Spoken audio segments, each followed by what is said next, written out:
Hey, welcome to today's Facebook Live video. Super excited for this. Let me ask you a question. Have you ever gone to analyze a deal? You know you've got a motivated seller on the line, but it's like, how do I know what the house is worth?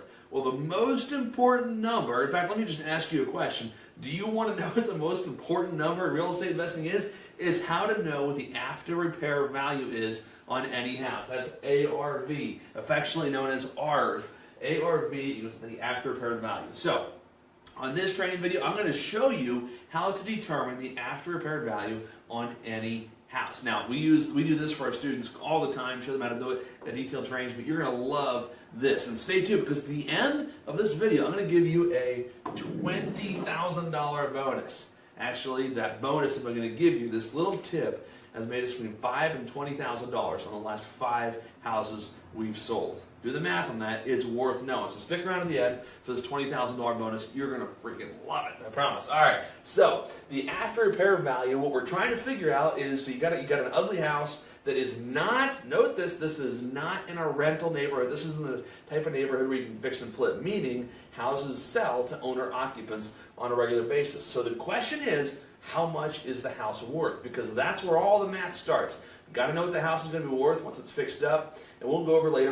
I'm doing a training later this week on how to crunch your numbers, but that's not what we're talking about this one. All we're going to talk about in this training video is how to determine the ARV. So there's about 5 or 6, 7 different factors that go into determining what a house is worth. First of all, you've got to have the style of house. Now, you're going to hear me talk about city houses versus suburb houses. When I say a city house or a house down the city, what I mean is a row house, okay? Because it's two totally different worlds, and it's actually a whole heck of a lot easier to comp houses that are in the city. Why? Because you've got plenty of comps. You've got 80 houses per block, so you've got plenty of comps within a 1/10 of a mile. All right, so the style, it's really easy. In the city, is row house. That's pretty much all you got, except for about 10% of the city. So in the suburbs, this is primarily what I'm talking about, style. So you got a few different styles of house. You got contemporaries, which are typically not as sought after as a colonial, right? So you get colonials, which is where all the bedrooms are on the 2nd and maybe 3rd floor, okay? And then you've got stone colonials, where it's a stone house. Those are,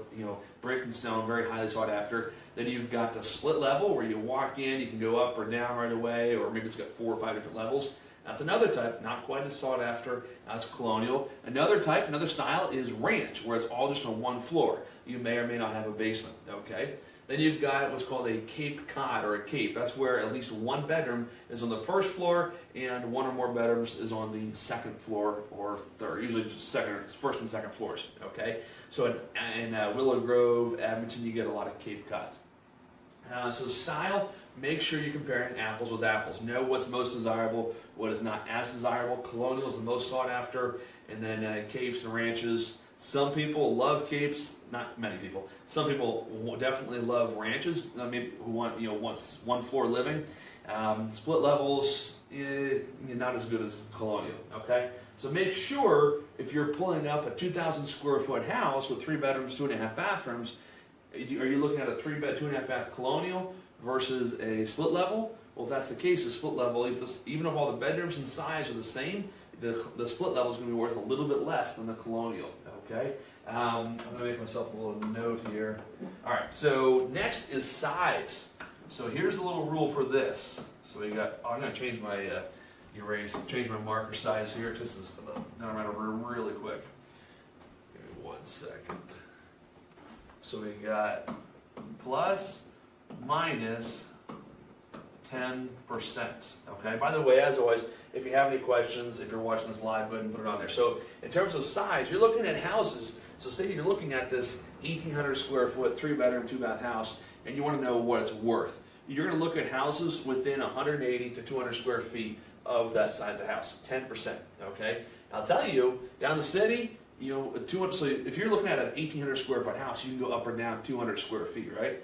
If you're down the city in a row house, you got a 1,000 square foot house, 1,200 square foot is a whole world of difference from 800 square feet. So that's why 10% is that magic number. The smaller the house, the closer you want to be with that as well. Next is geography, or that is proximity. So how close are the comps, the ones that you're looking at, the sales that you're looking at, how close are they in proximity to the subject property. And a couple of questions you're going to ask yourself. There's this really cool tool, as I'm sure you're familiar with, and that is Google Maps. So you can pull up Google Maps, and you want to make sure that your comps don't cross any over major dividing lines, like a railroad, like a major road, okay, or a township line, or anything like that. So make sure they're in close proximity. Now in the city, you're typically within 0.1 miles. And even if you've got comps that are still within 1/10 of a mile, but you've got comps that are, a few comps that are on the same block, if they're truly renovated houses, then they're real comps after repaired, then I don't care what else is within 1/10 of a mile, stick with the comps that are on that exact block. Very important. So take, for instance, the neighborhood New Bowl or Point Breeze. You go 2 blocks north, that's 1/10 of a mile. You go 2 blocks south, you got a 4-block spread. That's a big difference in value right there. So you gotta make sure you just keep your comps on the same block. Very, very important. Okay, that is like super duper important. Very important. All right, this room's number of bedrooms and bathrooms. Now that's important, but the question you're asking yourself when you're trying to determine the after repaired value on a property is not, this is not the question you're asking yourself. The question you're asking is not how many bedrooms and bathrooms does the subject property have. When I say subject property, it means the one that you're researching, trying to figure out what it's worth. That's not the question you're asking. The question you're asking yourself is this, and that is, how many bedrooms and bathrooms can I fit into this house? Reasonably, making sure they're all big enough, okay? So for instance, let me think of one of the houses we did. Oh, we did one in Ambler recently, right? We bought it, it was a 6-bedroom, 1-bathroom house. 6-bed, 1-bath house. When we got done with it, it was a 5-bedroom, 3.5 bathroom house. 5-bedroom, 3.5 bathroom house. So we added, took out a bedroom and added 2.5 bathrooms, right? So if the square footage allows for it, you can usually add at least a half a bathroom, all right? So for instance, if you're looking at the comps and they say, all your comps have 3 bedrooms, 1.5 bathrooms, and your house only has 3 bedrooms, 1-bath house, don't just reduce the value. Figure you got to be able to add a half bathroom in there somewhere. You need a 3-foot by 5.5-foot space to add a half a bathroom. So that's important. So rooms. Another thing is make sure the bedroom sizes aren't too small. I'll tell you, you can have a beautiful house that we experienced this a while ago. Actually, in Upper Dublin, we had a kick-butt school district. We had a 2,400 square foot house, 3 fireplaces, dining room, kitchen, living room, 2.5 bathrooms. Big kitchen, big yard, all this kind of stuff. Checked all the boxes, great school district, except one. And that is the bedrooms are too small. And so it took forever to sell it. So lesson learned there, bedroom sizes do matter. Next, I already alluded to it, and that is the school district.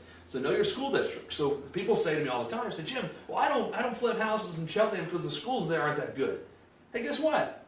If you're comparing apples with apples, who cares what the school districts are like?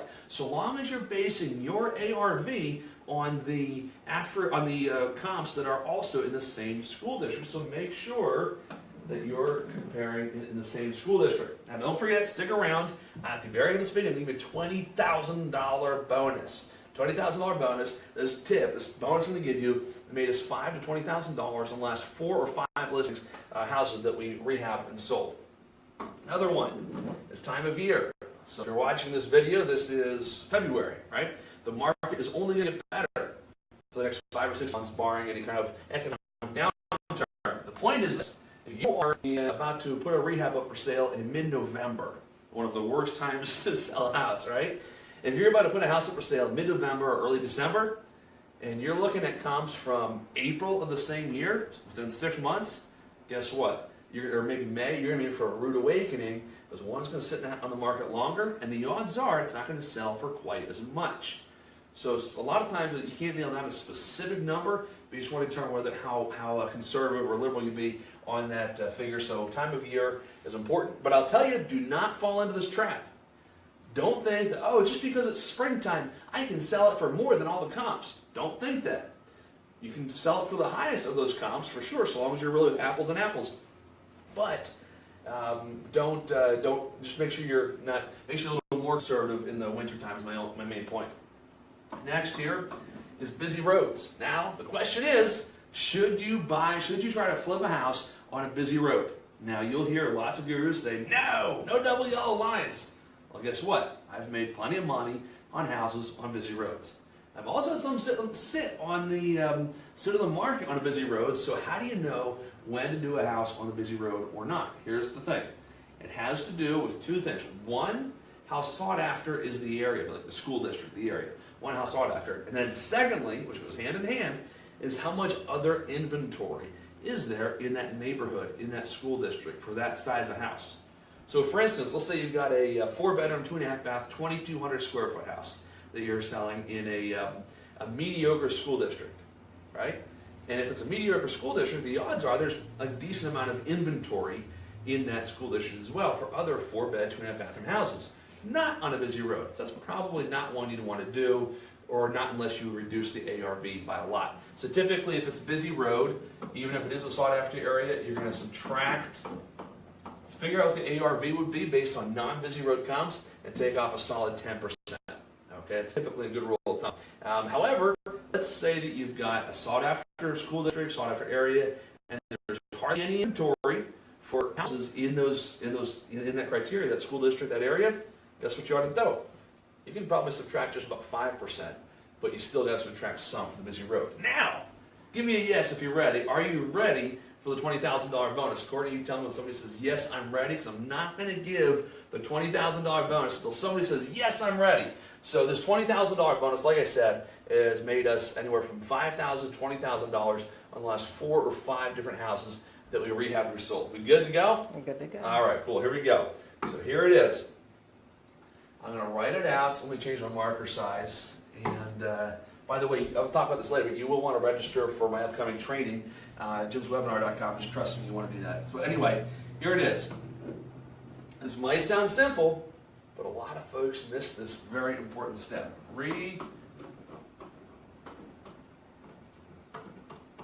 Evaluate comps after you do the rehab. You ready? Reevaluate the comps after you do the rehab. So what you're looking for is ones that might have, so say it takes you 2, 3, 4 months to rehab the house, maybe 6 months. It's a huge project, right? So it takes you a while to rehab the house. Guess what? If it's a decent area, which you should be rehabbing in decent areas, guess what? Other houses are selling. And if it's a good market and the overall economy is good and it's a sought-after area, guess what? The values are probably going to be increasing a little bit. There might be that 1 or 2 comps that are a little higher than you plan on. So what we do, and this is a strategy that you can only employ in a good time of the year and in a good market and in a sought-after area. Those 3 things, the 3 stars have to be aligned.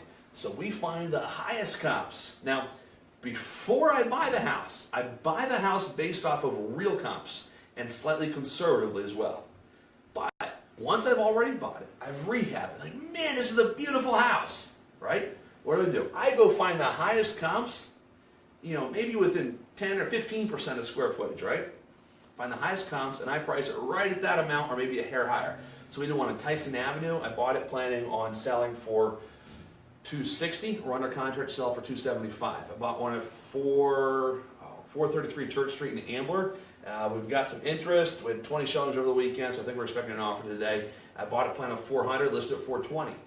Oh, but Jim, the houses are going to sit in the market. You're pricing too high. Guess what? I'm willing to wait an extra week or 2 or 3 to get an extra $5,000, $10,000, $20,000 per deal, right? We did one on 349 Worcester Road in Wynwood. I bought it planning to sell it for $800,000. So what did I list it for? $849,900. I got a little gutsy on that one, right? Guess what we're under contract to sell it for? $817,000. Oh gosh, Jim, that's $32,000, $33,000 under list. Guess what? It's $17,000 higher than I planned on when I bought it. We did one, I forget the street number, on Peachtree Lane or Peachtree Drive in East Norton recently, right? We planned on selling, gosh, I should have looked at these numbers before I did it. I think it was $300. I think we planned on selling it for. I think it was $300, maybe $310. $315 is what it was. And we put it on the market for $339,900, and we got an offer that netted us for $335. So $20,000 over asking, right? We also went a little bit over budget on most of those houses as well. The point is this: reevaluate the comps. Look at what have houses sold for and how much other inventory is there. So hopefully that helped you out. But again, that's being really aggressive. Do not buy the house based on that aggressive mindset. You buy it based off of conservative, real comps, right? Not assuming you can sell for the absolute highest. All right, Now, let me talk about jimswebinar.com. This is an amazing training that is coming up very soon. It's going to be Wednesday evening at 9 p.m. So the kids are in bed, you're home from work, you had your glass of wine, you had your dinner, and now you got to invest into yourself, soak in some cool information. So, what I talked about is the after repair value. That's the most important number when it comes to evaluating deals, right? But let me let you know a little secret. There's other numbers as well. And so you get your comps, your ARV.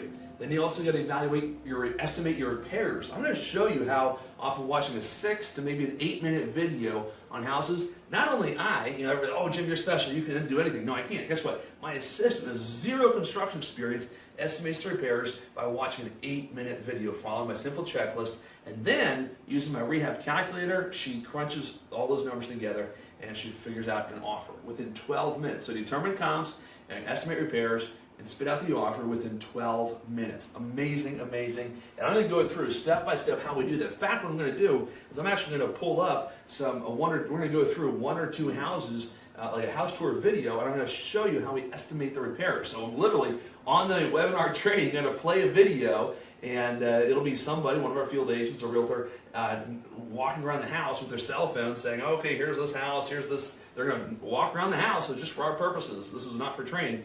And we made real offers off of this, got the deals, and rehabbed them on budget.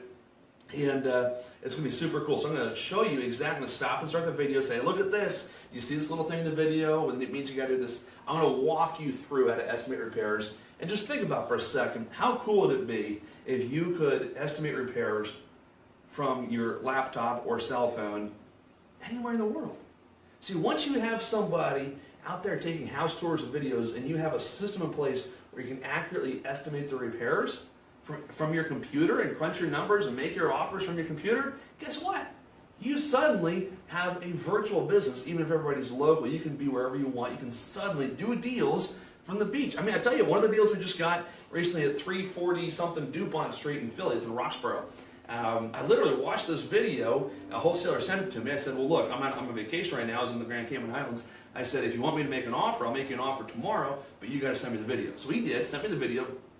I watched it myself, and guess what? We bought it. I made an offer. It was 20 grand under asking, turns out, but we bought the house, and I've already reevaluated comps. I was a little conservative on the ARV, so it's going to be a sweet deal. But anyway, if you want to learn how to estimate repairs accurately, quickly, crunch off, generate an offer within 12 minutes, and more importantly, learn how to do it from anywhere, from your favorite beach in the world, then get yourself this training, jimswebinar.com. The link should be in the comments, or you can just type in jimswebinar.com.